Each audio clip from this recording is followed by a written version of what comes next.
So Callie has a so I'm just going to read all the comments she left here because she's actually watching this from a hospital, and she has something called Berger's disease or syndrome. I don't know exactly, but she says it's rare in the U.S. They're doing research on it more so in Japan, Korea, England, Ireland, and it's regrowing veins from adult stem cells. And so she had to have her leg amputated because she has this disease. She read or she's been listening to this, and she said this is what they're doing in Japan, sucking out the bone marrow, put it in a petri dish, grow millions and billions of stem cells, re-injecting them into the body to regrowing the veins. So it's using stem cells, injecting them to the person to regrow their veins, which apparently is what the Berger syndrome or disease does. I guess it's a similar principle to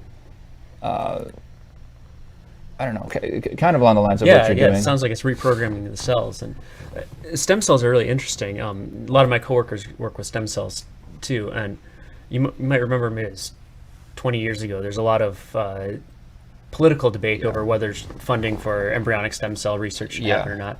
But in the span of 20 years since then, or probably about 20 years, they've gotten really good at reprogramming adult stem cells. They're called induced pluripotent stem cells, iPSCs.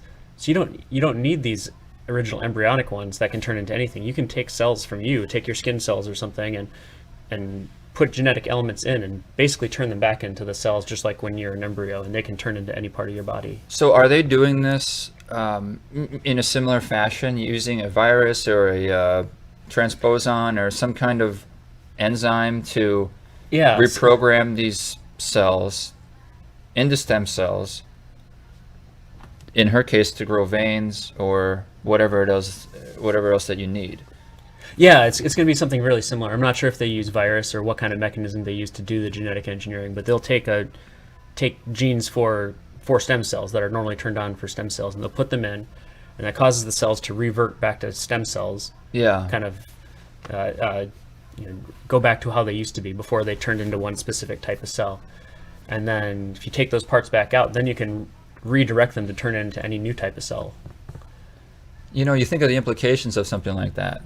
Like, will we ever have to amputate, or if we do have to amputate something, like can we not regrow? Can you?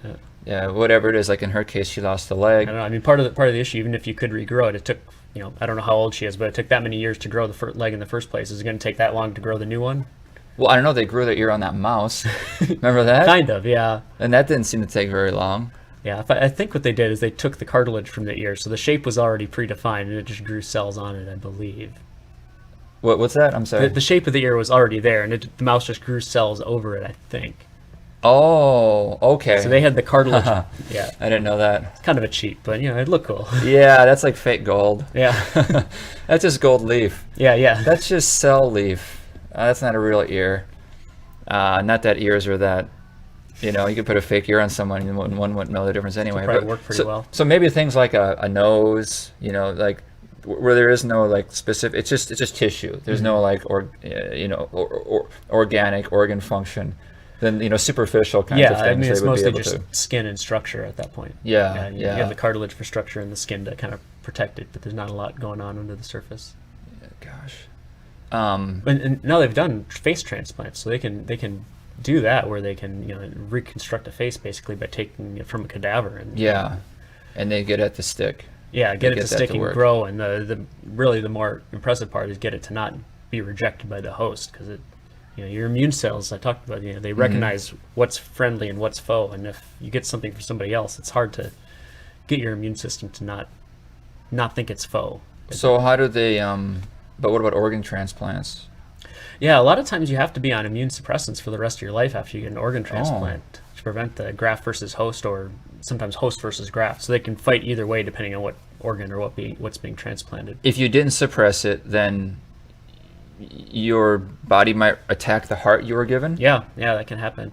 So usually you find somebody that's close enough. You're familiar with blood types, so these kind of antigens, A, B, O negative. Yeah. So if you match those haplotypes, that that reduces the immune response, but there's still other things that are going to be different that your immune system might pick up on. So you need to, I think most transplant recipients need to be on some kind of immune suppressors for a long time, if not the rest of their life. So then does that make them susceptible to Probably more sickness? susceptible, yeah. I mean, dialing in the right amount so you still have some immunity, but you have to. Wow.